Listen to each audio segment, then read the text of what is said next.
Ora lá a todos, sejam bem-vindos a mais um episódio dos Bastidores do Comentário Desportivo. Sou a Simão Rochinol e tenho hoje comigo o João Carlos Costa, que é comentador de Fórmula 1 atualmente na DAZN.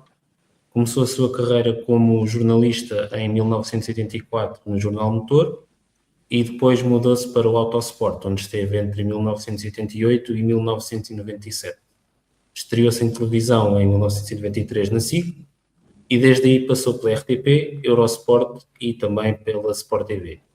João, como é que surgiu o interesse pelo desporto motorizado?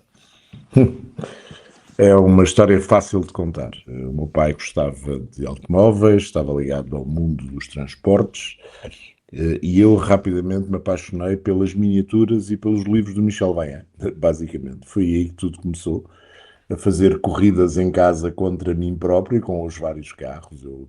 Quando me diziam o que é que queres de prenda de qualquer coisa, aniversário, anos, Natal, etc., o presente era sempre, que eu pedia era sempre uma miniatura. E depois fazia corridas, inventava corridas, fazia listas de inscritos, classificações, volta a volta.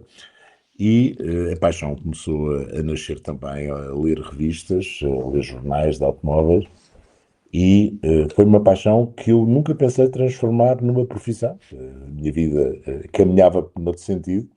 Era um fã, como muitos outros, aqueles que iam para o Autódromo do Estoril. Eu estive na estreia do Autódromo do Estoril com o meu pai, via as corridas da Fórmula 2 no autódromo, via os ralis de Portugal, ia ver troços depois já com os amigos, mas nunca pensei um dia ser primeiro jornalista, depois comentador de televisão, ligado ao desporto motorizado. Era uma paixão que se tornou uma profissão. O João é conhecido por comentar a Fórmula 1, mas também já deu voz a outras categorias, como o WRC, NASCAR, Resistência, entre outras. Como é que prepara as transmissões? É, essa é uma parte interessante. Eu fui evoluindo ao longo do tempo, ainda que mantenha muitas das coisas feitas em papel. Eu continuo a usar o papel para preparar as emissões. Ainda não estou totalmente digitalizado, ainda que hoje em dia já escreva quase tudo no computador. Durante muitos anos preparava as coisas à mão. Me dava um gozo, eu continuo a gostar muito de escrever à mão. E sobretudo, tinta permanente. Se calhar uma tradição familiar, não sei. Mas a verdade é que hoje em dia já preparo quase tudo no computador. Mas continuo a imprimir, eu preciso ter papéis. Pergunta-me como é que eu preparo cada uma das emissões. Depende muito da emissão que é e do estilo de comentário a que eu esteja sujeito, seja como narrador, seja como comentador, seja a fazer as duas coisas. No Eurosport eu fazia muitas vezes as duas coisas, narrava e comentava ao mesmo tempo, sobretudo nas provas do WTCC, mas também em outras disciplinas. Se tenho companhia na cabine e sou eu o narrador e não o comentador, preparo-me sempre na ideia de trazer assuntos para a cabine para depois serem comentados, para servirem de história, por assim dizer, para nos darem conversa. Estou-me a lembrar concretamente das 24 horas de Le Mans e aí, sobretudo quando eu fazia as 24 horas de Le Mans, na totalidade era preciso ter sempre assunto e não só o assunto do que estava a acontecer na corrida. Mas, sendo mais concreto, como é que eu me preparo? Primeiro tento saber tudo aquilo que são as notícias, e aqui na Fórmula 1, que ocuparam o espaço mediático durante as semanas ou a semana anterior ao Grande Prémio. Tenho sempre uma mnemónica de factos desse Grande Prémio, seja de factos do Grande Prémio propriamente dito, seja factos que tenham a ver com os pilotos nesse Grande Prémio ou com os pilotos no seu todo. Normalmente isso significa 3, 4, 5 páginas de A4 com dados que depois eu uso durante as transmissões. São muitas vezes dados estatísticos, mas não só.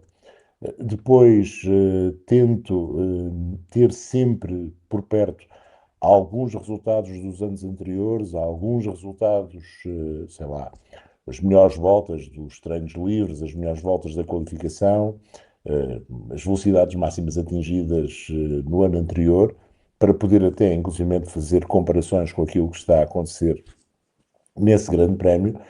E depois vamos atualizando ao longo do dia, muito com a ajuda hoje em dia das redes sociais, mas também de alguns jornalistas que eu continuo a seguir, que foram meus colegas nos circuitos e que continuam a ser, digamos, a minha fonte mais precisa de informação, porque sei que a informação que eles transmitem é sempre válida, é sempre conhecedora e tem muito insight. Portanto, muitas vezes é neles que eu vou à procura das pequenas notícias, dos pequenos factos que depois ajudam na transmissão.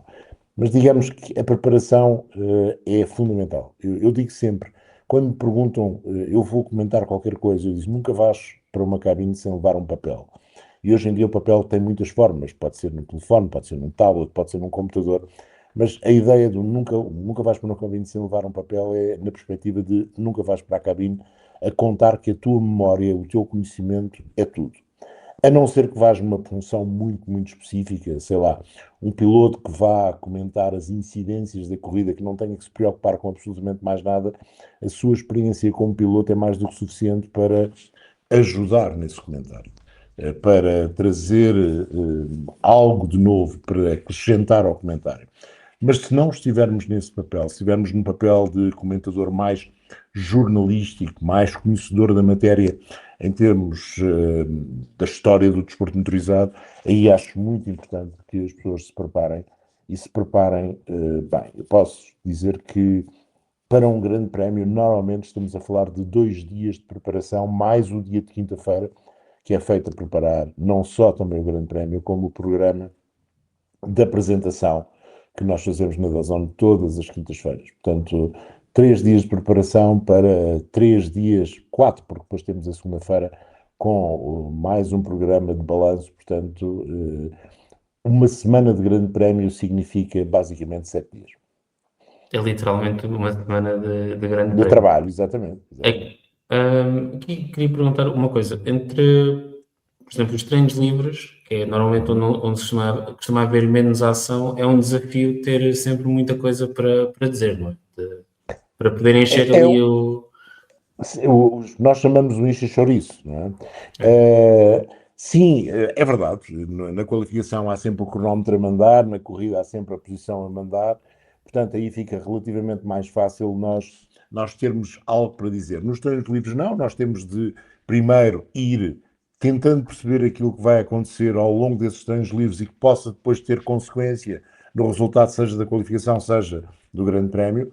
Podemos contar as histórias que nos trouxeram até esse Grande Prémio, na perspectiva, os carros que tenham alterações, os pilotos que fizeram isto ou aquilo, algumas novidades que possam ter também os motores, até novidades que tenham a ver com o Grande Prémio. Portanto, é essa preparação prévia que nos ajuda depois a colmatar essas 3 vezes 60 minutos, ou esses 3 vezes 60 minutos dos treinos livres. É importante ter essa preparação e depois ir começando a ler aquilo que vai acontecer na pista. Convém nunca nos esquecermos que há, apesar de ser um treino livre, há uma história que está a acontecer em pista e, portanto, aí, aí é mais a função até do narrador do que propriamente do comentador fazer-nos interessar por aquilo que está a acontecer na pista. Mas, claro, que é diferente a abordagem de um treino livre em termos de comentário, que não tanto preparação. A qualificação também dá muito trabalho, porque convém termos uma ideia daquilo que, por exemplo, aconteceu nas simulações de qualificação, tentando perceber ao máximo aquilo que foi verdadeiramente real e é a competitividade dos carros, ou foi apenas uma simulação sem grandes resultados finais, e o mesmo se passa relativamente aos ritmos de corrida, mas isso normalmente deixamos para o domingo, para o programa antes do Grande Prémio, ou até começamos logo a fazer isso na parada dos pilotos. durante os treinos livres é complicado perceber o que é que as equipas estão a fazer muitas das vezes, não é? No Verdade, sentido de verdade. uso de combustível, pneus, Sim, sim. setup, tudo Mas, mais mas complicado. é um desafio, e sobretudo convém nunca esquecermos uma coisa, a nossa função enquanto narradores e comentadores é de entretenimento, nós temos de entreter as pessoas. Eu acredito que muita gente viveria os treinos e a qualificação e a corrida sem qualquer tipo de comentários, pelo prazer da imagem. Mas eu tenho a noção que o facto de estarem pessoas a comentar, pessoas a falar sobre as imagens, acaba por acrescentar qualquer coisa. E eu digo muitas vezes, a nossa função não é não é mais do que chamar a atenção para este ou aquele facto. As pessoas estão a ver a mesma imagem que eu estou a ver. Mas eu, se calhar com a minha experiência, se calhar porque tive muitos anos a ver corridas, posso chamar a atenção para isto ou para aquilo que vai acrescentar depois no prazer que a pessoa que está em casa tem de ver um grande prémio. E isso, para mim, é o lado mais interessante do comentário. Não é dizer aquilo que é banal e que as pessoas também estão a ver. Acho que temos de ir além disso. Temos de acrescentar, que temos de usar o banal, o momento, para depois acrescentar qualquer coisa para tornar esse momento ainda mais apetitoso. Eu falo para mim, o comentário é sempre importante para eu, perceber, eu próprio perceber o que é que está a acontecer. Claro que sim, claro que sim. Mas não nos podemos esquecer que aquilo que vocês estão a ver em casa é aquilo que nós vemos na cabine. Portanto, não há diferenças, podemos ter mais ou menos informação, mas em termos de imagem, a imagem é aquela. E, portanto, nós temos de alguma forma de acrescentar à imagem. Essa é a função do narrador e do comentador, seja ele numa vertente mais histórica, mais de especialidade do campo jornalístico ou mais da especialidade do campo do piloto, do engenheiro, que acontece algumas vezes termos pessoas com esse know-how para nos ajudar no comentário. Aliás, pilotos temos sempre um na cabine, mas por vezes conseguimos ter mais do que isso. Tem cerca de 30 anos a fazer transmissões de desporto motorizado. Desde que começou até aos dias de hoje, o público geral tem acesso a mais dados das corridas na palma da mão através das mais variadas aplicações. Como é que se adapta aos novos tempos? Acredita que não mudei muito. A primeira transmissão que fiz de televisão, em termos de direto, foi uma corrida do Campeonato de Kart, na altura na SIC. O Nigel Mansell tinha deixado a Fórmula 1, tinha ido para a SIC, para a Kart. A SIC tinha acabado de nascer no final de 92 e o Pedro Castelo, que era então o diretor do Autosport, foi convidado para fazer de narrador dessas corridas. A SIC fez uma aposta nessas corridas e convidou-me a mim para ser o comentador dessas corridas. Normalmente era eu que fazia as reportagens e ia às provas do campeonato norte-americano.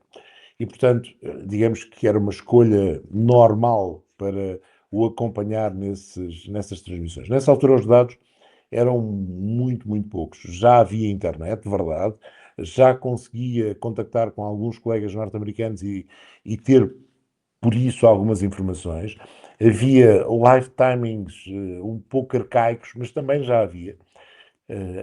A verdade é que hoje em dia nós temos muito mais meios.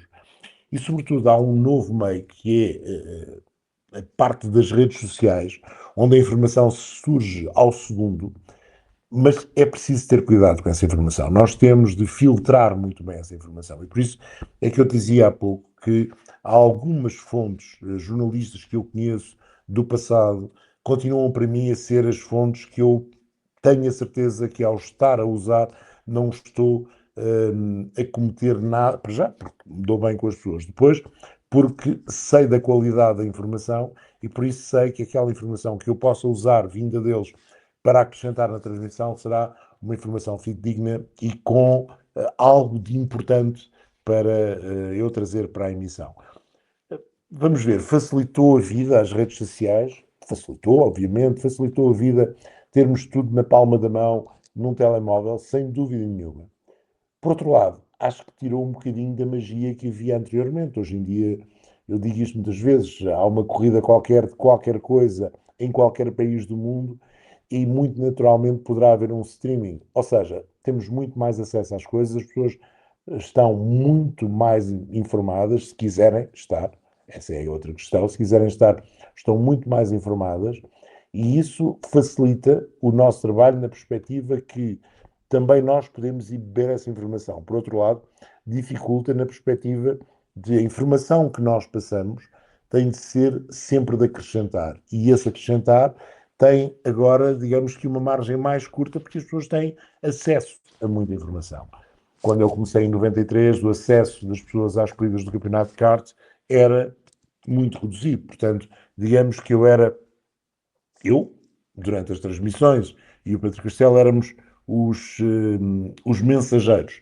Aconteceu o mesmo quando eu fiz o DTM para a RTP, aconteceu o mesmo quando eu comecei no Eurosport em 1996, foi a altura em que o Eurosport começou em Portugal. O Eurosport vai fazer 30 anos este ano de emissões em português, ali pelo mês de junho, e nessa altura nós servíamos de mensageiro. Hoje já não somos o único mensageiro. Há muitos mais mensageiros e por isso temos de ser um mensageiro diferente. Focando na Fórmula 1, o Drive to Survive trouxe muitos fãs e, de certa forma, contribuiu para algum ambiente tóxico à volta da competição. Como é que olha para este fenómeno? Tenta alguma pressão extra quando tem de falar de Fórmula 1? Não, absolutamente. Absolutamente. Nesse aspecto, não. Eu digo muito sinceramente, acho que as críticas são importantes. Não tenho muita tendência a ler aquilo que se escreve nas redes sociais sobre as nossas transmissões. Não estou preocupado na perspectiva de faço diferente porque alguém numa rede social postou qualquer coisa que acha que era melhor. Não, não é assim. Continuo a pensar pela minha cabeça e não pela cabeça alheia. Eu entendo a ideia do Drive to Survive ter trazido novos fãs, e são novos fãs que vivem numa realidade diferente da minha. Vou fazer 64 anos, portanto, quando eu comecei a gostar de automóveis, havia os jornais que tínhamos de esperar religiosamente pelo dia da semana em que eles eram publicados para saber tudo sobre as corridas. Mesmo até da Fórmula 1, os grandes prémios não eram todos transmitidos, muito menos eram transmitidos na íntegra, desde os treinos livres até ao final do Grande Prémio. Havia o Grande Prémio quando havia e já era bom.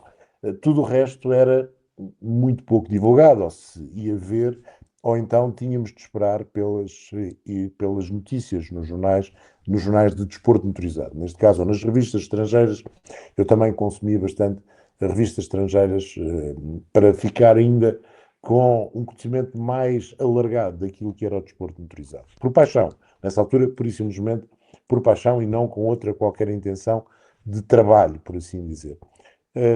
Acho que o Drive to Survive trouxe algo às corridas de que eu não gosto muito em todo o desporto, que é a clubite. Eu tenho muito pouca paciência para a clubite, seja ela no futebol, seja ela onde for. Não a entendo. Eu não preciso de puxar por alguém para gostar do desporto que estou a ver. Eu gosto de ver desporto, não gosto de ver clubes. E faz-me alguma confusão quando a clubite passa a ser o principal e às vezes único motivo de interesse de alguém para ver um desporto. Não é a minha praia e tenho dificuldade em perceber as razões. E sinto que na Fórmula 1 surgiu essa clubite. Agora, eu prefiro a Fórmula 1 com mais fãs do que a Fórmula 1 com menos fãs. E se destes fãs que chegaram desde a primeira edição do Drive to Survive, vamos supor que são 10, ficarem 2 para todo o sempre, e 2 que se calhar hoje já não conseguem ver o Drive to Survive. Eu não vejo o Drive to Survive desde a segunda season. Vi a primeira por curiosidade. Acho que há um episódio do Drive to Survive que devia ser emoldurado e considerado um dos melhores trabalhos de televisão de todos os tempos, que é o do acidente do Grosjean, por variedíssimas razões, e não é por contar a história da forma que não foi aquela que verdadeiramente sucedeu, mas é pela capacidade de criar emoção. E convém não esquecermos que aquilo é um reality show e todos os reality shows não são a realidade. A realidade da vida não são os Big Brothers, não são as Casas dos Segredos, não são os Drive to Survive, são apenas entretenimento. E aquilo é um fator de entretenimento. Trouxe pessoas para a Fórmula 1, agora há que passar a mensagem a essas pessoas que aquilo que viram e que os trouxe para a Fórmula 1 não é tudo. Há muito mais do que isso. E se calhar alguém se vai zangar comigo de certeza absoluta. O fã que eu gosto que fique na Fórmula 1 é aquele que agora não vê o Drive to Survive. Continua a ver a Fórmula 1 por outras razões. Posso dizer que vim pelo Drive to Survive, mas já não vejo algumas temporadas e fiquei mesmo Gosto desse pelo fã. desporto, pelo desporto em si. A Fórmula 1 procura estar sempre na vanguarda da tecnologia automóvel e voltou a mudar com a entrada em vigor dos novos regulamentos, que têm gerado bastantes críticas entre fãs e pilotos. Eu próprio sou um crítico destes novos regulamentos. Qual é a sua opinião sobre este tema e como é que o eventual fracasso destas regras afeta a Fórmula 1 enquanto produto? Sou muito crítico, toda a gente sabe disso, não gosto deste novo regulamento. Aliás, não gosto desde a primeira vez que o li com alguma atenção, há 2 anos mais ou menos, e depois comecei a perceber que a grande maioria das pessoas que lidava diretamente com este regulamento também não gostava dele. E assustei-me quando quase todas as semanas havia novidades. O que por um lado é normal, até porque este é um passo em frente muito grande. Por outro lado, não é normal por ter sido esse passo em frente tão grande. Acho que se exagerou. Não sei se a culpa foi do grupo Volkswagen, que para entrar no campeonato impôs um regulamento onde havia quase uma repartição de potência 50-50 entre a potência do motor a combustão e a parte elétrica desta unidade motriz. Acho que não estamos no caminho certo. Independentemente de se achar que o futuro da motorização nos carros do dia a dia seja elétrica, seja híbrida, isto é uma competição automóvel e nós não podemos ter numa competição automóvel algo que vai contra tudo aquilo que ao longo de mais de 100 anos, porque há corridas de automóveis há mais de 100 anos, foi sendo o paradigma principal da competição automóvel. Tem de continuar a ser o piloto a mandar, a levar o carro ao limite. O carro não... E podemos dizer, está bem, mas ele tem de levar o carro ao limite dentro destes parâmetros, é um facto. Mas há ali várias coisas na forma como os pilotos hoje em dia guiam os carros que são contra a natura, que são o oposto daquilo que nós esperamos numa competição automóvel. A competição automóvel começou quase quando havia dois carros. O meu carro é mais rápido que o teu. É nesse paradigma que nós continuamos sempre a ter competição motorizada. Foi o meu carro é mais rápido que o teu e eu quero mostrar que o meu carro é mais rápido que o teu. Agora o que nós temos na Fórmula 1 continua a ser isso, continua a ser o meu carro é mais rápido que o teu, continua a ganhar o piloto e o carro que são mais eficientes ao longo dos 300 e alguns quilómetros de corrida, mas para lá chegarmos, os pilotos são confrontados com algumas ações que são contra a natura. E é essa parte do regulamento que eu não gosto. Não gosto, não tem a ver com o som, não tem a ver com o facto de haver mais eletricidade ou menos eletricidade, tem a ver com a forma como se faz o deployment dessa potência. E corridas de ioiô, como se diz agora, não gosto. Ultrapassagens só porque eu não posso bater no carro que está à minha frente, não são competição automóvel. E é isso que eu critico neste momento. Eu Acho creio que que, era, creio que era o Norris que dizia que ultrapassava sem querer, não era? exato, ultrapassa-se sem querer. E isso, mesmo com estas novas mudanças que foram anunciadas ontem, eu não prevejo grandes melhorias. Aliás, considero que em alguns casos vai ser melhor, mas noutros poderá ser inclusivamente pior do que estava a ser nas primeiras três provas do campeonato. Vamos ver. A opção foi seguir um caminho diferente. Acho bem, por exemplo, a introdução dos combustíveis 100% sustentáveis. Acho que essa introdução podia ter sido feita mantendo umas características de motor muito parecidas com os motores usados até aqui, mesmo tendo em conta que o tal MGU-H, o tal MGU de aquecimento de calor, não tem muita utilização nos carros do dia a dia. É um facto, não podemos esquecer isso. Os valores envolvidos para uma utilização correta dos gases de escape e não só, ou seja, tudo que sejam gases aquecidos, é demasiado caro para poder estar num carro dia a dia, a não ser que seja num supercarro. Mas estes motores, tal como nós os temos, poderão ter alguma importância no desenvolvimento de peças, seja cabelagens, seja mesmo baterias, para os carros do dia a dia, mas cortaram todo o impacto que a competição motorizada tinha pela forma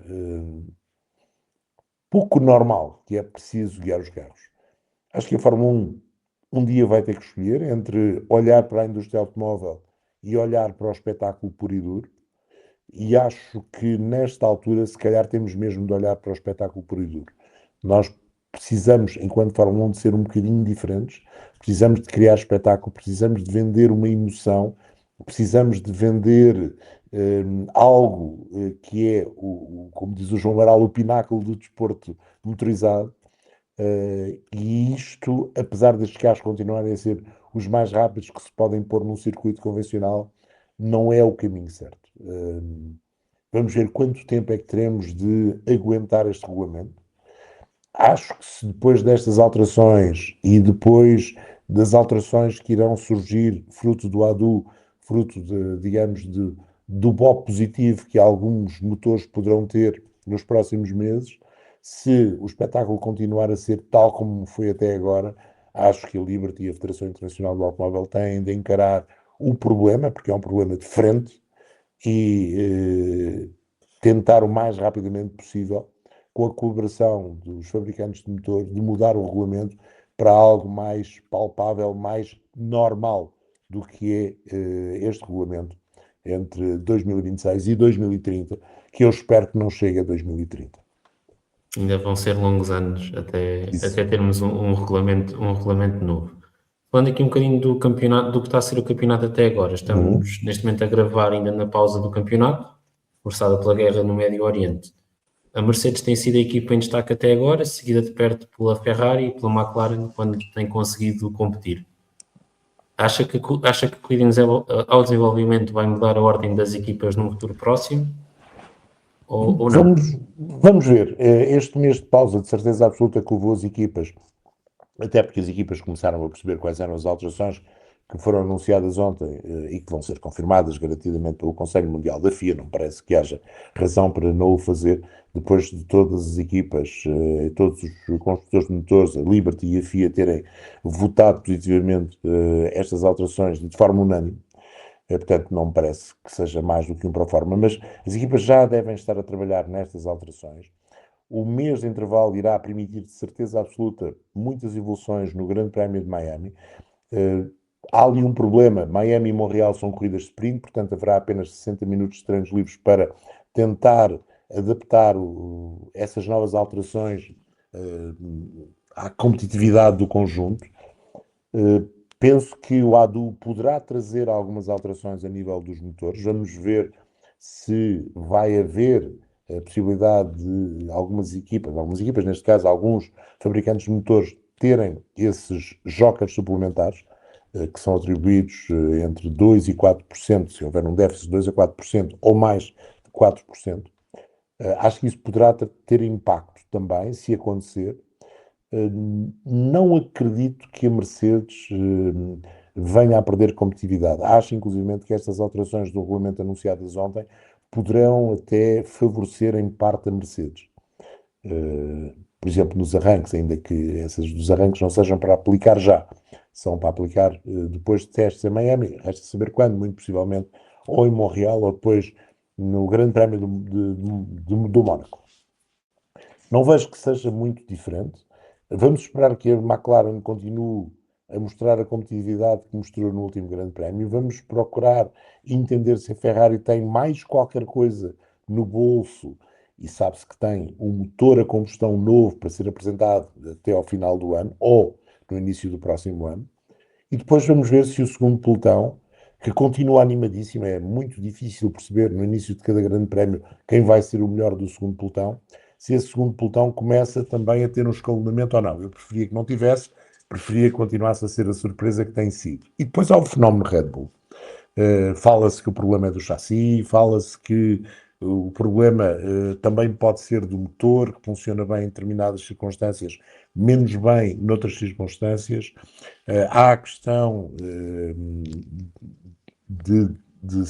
da Red Bull, tal como a Mercedes, ou neste caso a Red Bull, Ford e a Mercedes terem perdido aquele truque que faziam para a qualificação, para ter potência mais tempo ao longo da volta, sobretudo na parte final da volta. Vamos ver que consequências é que isso também terá, por exemplo, nas qualificações, onde as alterações no regulamento, para mim, são muito focadas no espetáculo qualificação e não tanto no espetáculo corrida. Portanto, desculpem, vamos tentar perceber o que é que pode variar. Na minha opinião, Mercedes continuará a ser o carro mais competitivo, a não ser que as alterações a nível das unidades motrizes possam trazer outros construtores de motores para mais perto. A McLaren, na minha opinião, passará a ser a grande adversária da Mercedes. A Ferrari ainda tem de dar um salto grande, vamos esperar que dê. A Red Bull tem de dar 2 saltos, não é só um, 2. E depois o tal segundo pelotão que eu quero que se mantenha assim animado e muito indeciso relativamente àquele que é o carro mais competitivo, Grande Prémio a Grande Prémio. E para fechar a pergunta diria de vários milhões de euros, Max Verstappen fica ou sai da Fórmula 1 no final da temporada? É difícil dizer. Eu acho que o Max O Max é um racer e, portanto, tudo aquilo que não seja competir, para ele não lhe agrada. E, sobretudo, não seja competir naquilo que ele acha que são competições motorizadas. E a mensagem que ele tem passado é que estes carros não lhe dão prazer de competir. Não tem a ver com o resultado em si. Obviamente que se ele estivesse a ganhar e a dominar, se calhar não seria tão vocal nas declarações, mas não acredito que ele não deixasse de dizer que o carro não lhe dá prazer de guiar. E essa é a questão. O Max pode dar-se ao luxo de fazer 1, 2 anos sabáticos, talvez até mais, ir à procura dessa paixão noutros campeonatos, na resistência, nos GTs, seja onde for. O Max pode dar-se a esse luxo, mas não sei se o fará. Muito sinceramente, não sei se o fará. Ficaria triste se o fizesse, porque a Fórmula 1 perderia um dos seus cabeças de cartaz, se calhar o maior cabeça de cartaz nesta altura, mas o povo tem razão. O cemitério está cheio de insubstituíveis. E a verdade é que nós vimos chegar miúdos com enorme qualidade no último ano.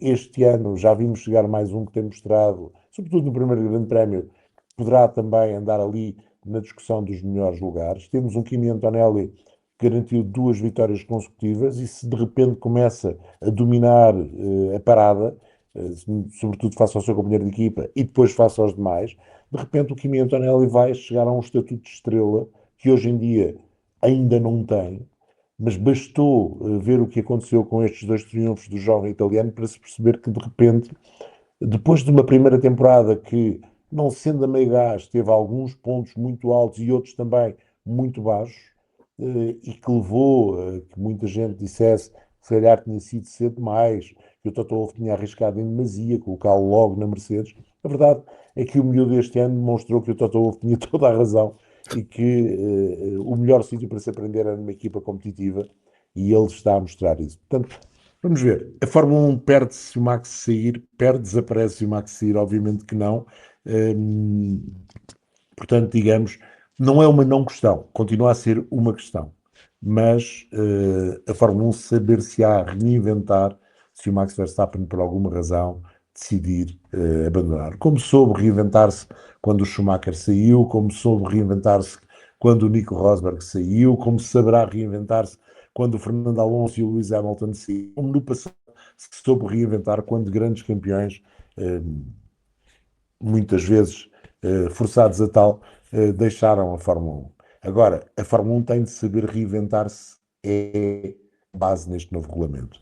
E o saber se reinventar é dar asas a este regulamento para que as corridas se tornem mais normais ou simplesmente pegar no regulamento, escondê-lo no fundo de uma gaveta bem funda, já não diria queimar, e pensarmos tudo outra vez, porque eu acho que a Fórmula 1 perdeu uma oportunidade de ouro. Se tivesse mantido os motores do ano anterior e tivesse trazido chassis mais leves, mais pequenos, com pneus mais pequenos, poderíamos ter este ano uma Fórmula 1 extraordinária. E infelizmente não temos, porque este regulamento, a nível da unidade de motorismo, não nos permite que isso aconteça. João, muito obrigado e até à próxima. Eu é que agradeço. Até à próxima.